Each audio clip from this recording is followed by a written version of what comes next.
Hello friends, வாங்க அந்த neck portion neck design ஒன்று சொல்லியிருந்தேன் இல்லையா, செகண்ட் ஸ்டெப் இது.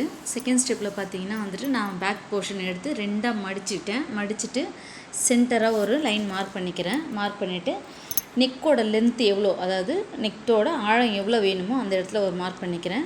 ஷோல்டரில் வந்து நெக்குக்கு அகலம் நம்ம எவ்வளோ எடுப்போம், 2.5 இன்ச்சு 2.25 இன்ச்சு எடுப்போம் இல்லைங்களா, அதை ஒரு மார்க் பண்ணிக்கிறேன். அடுத்தது ஸ்டிச்சிங் அலவன்ஸ்னு சொல்லிட்டு ஒரு 2 மார்க் நான் பண்ணிக்கிறேன். சரிங்களா, நெக்கோட டெப்த்தும் நம்ம மார்க் பண்ணிட்டோம். இப்போ அதை வச்சு தான் இதை நம்ம செக் பண்ணுறோம். இப்போ நம்ம கேன்வாஸ் வந்து கொஞ்சம் கூடுதலாக எடுத்திருக்கோம். நம்ம அதை வந்து இதை செக் பண்ணிவிட்டு இப்போ தேவையில்லாத நம்ம கட் பண்ணி எடுக்கிறோம். ஹைட் வந்து நம்ம கூடுதலாக வச்சுருந்தோம் இல்லைங்களா, அதை நான் கட் பண்ணி எடுக்கிறேன். இது வந்து பார்த்திங்கன்னா ப்ளவுஸோட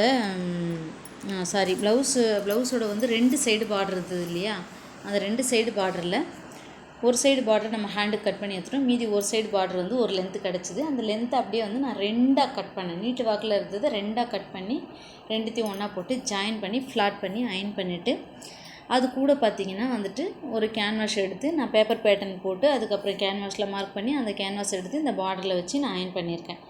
இப்போ இந்த பேட்டர்ன் பீஸ் நெக் பீஸ் இருக்குது இல்லைங்களா, அந்த பார்டர் பீஸு, இதை வந்துட்டு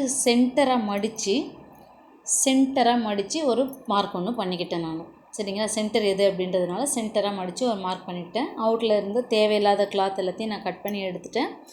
இப்போ பார்த்திங்கன்னா வந்துட்டு கொஞ்சமாக ஒரு 1/2 இன்ச்சு போல் நான் கிளாத் விட்டுருக்கேன். அதை மட்டும் நம்ம மடித்து தைக்க போகிறோம். ஏன்னா வந்து அதிகமாக விடும்பொழுது வந்து மடித்து தைக்கிறதுக்கு ஈஸியாக இருக்கும். ஆனால் பார்த்திங்கன்னா வந்துட்டு அந்த பாயிண்ட் தெரிய ஆரம்பிச்சிடும், அந்த ஷேப் வந்து ரவுண்டாக வராது. அதனால் கம்மியாக எடுத்துக்கிட்டு நீடில் இல்லை ட்ரிம்மர் எதனா வச்சு நம்ம அதை சின்னதாக ஃப்ளீட்ஸ் மாதிரி கொடுத்து நம்ம அந்த இதை வந்துட்டு ஷேப் கொடுத்து மடித்து தைச்சிக்கலாம். இதில் எட்ஜ் தையல் போடாதீங்க, ஒரு 1/4 இன்ச்சில் போட்டுக்கோங்க. இந்த தையல் போடுறது வந்து ஒரு 1/4 இன்ச் அளவு வச்சு போட்டுக்கோங்க. அதே மாதிரி சென்டர் பாயிண்ட் வந்து நல்லா வர மாதிரி எக்ஸ்ட்ரா கிளாத் இருந்ததுன்னா அதெல்லாம் நீங்கள் கட் பண்ணி எடுத்துகிட்டு அழகாக வந்துட்டு நீங்கள் இதை சென்டர் பாயிண்ட் வர மாதிரி நல்லா தைச்சிக்கோங்க. சரிங்களா, சென்டர் பாயிண்ட் வர மாதிரி தைச்சிக்கிட்டு அதை ஃபினிஷ் பண்ணிக்கோங்க. ஃபினிஷ் பண்ணிட்டு இதில் நம்ம சென்டர் மார்க் பண்ணியிருக்கோம், நம்ம ப்ளவுஸ் பீஸ்லேயும் சென்டர் மார்க் பண்ணியிருக்கோம்.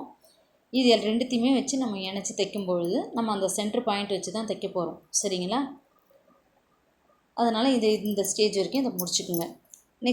நெக்ஸ்ட் பார்ட் அடுத்த வீடியோவில் பார்க்கலாம். தேங்க்யூ.